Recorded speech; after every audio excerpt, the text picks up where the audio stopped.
What is up guys, TechRex here, and in this video I'm going to potentially do my most dangerous YouTube test that I've ever done on my channel. I have a Galaxy S4 right here. You guys can see this is a legit, phone. Frost white or white frost, whatever you want to call it. Anyways, what I'm going to do with this is I'm going to test this phone out with a chainsaw. This is a 60 horsepower chainsaw, the newest one right now available out in the market, or at least in my country. I'm gonna cut this on the side and see what happens. I have no chainsaw experience. I don't know what to expect, so whatever happens happens. Hope you guys enjoyed the video. Let's get into it. Alright guys, so the Galaxy S4 is stationary on the vise. You guys can see there's the unlock screen. I'm gonna go ahead and unlock it. Just to show you guys, here are all the icons. Fully working phone. Let's go ahead and chainsaw this baby up.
Alright guys, so let's go ahead and check out what happened to the S4. I had to actually clean out my camera lens because it got all glass shards everywhere on the lens.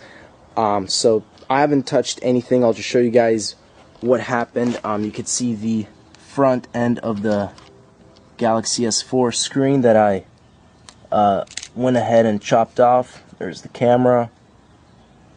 There's the middle. Looks very tasty, I know.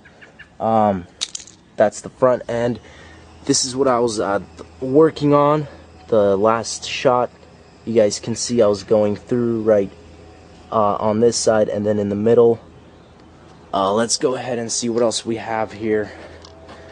So we have the battery, and I actually noticed that this sprung out of the phone when I just started chainsaw, starting to chainsaw the phone.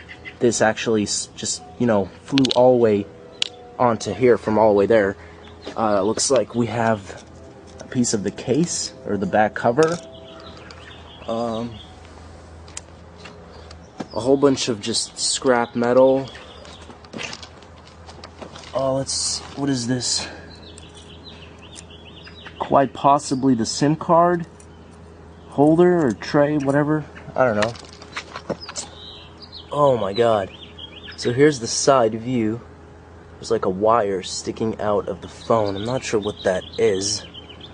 Let me take out this thing so you guys can see the entire phone.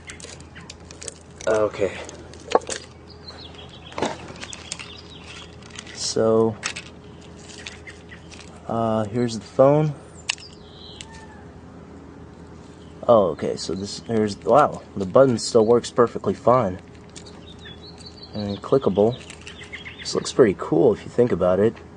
I was so close to chopping this middle off, because I came around from this end, and then I stopped, and then I flipped it over and tried to go this way. But I actually just ended up cutting the front half. But I mean, like, I could sell this on eBay. This is pretty cool. So that's pretty much it, guys, for that video. I hope you guys enjoyed that chainsaw test. If you guys want me to chainsaw something else with this guy, let me know down in the comments below. Thanks for watching, guys, and as always, peace out.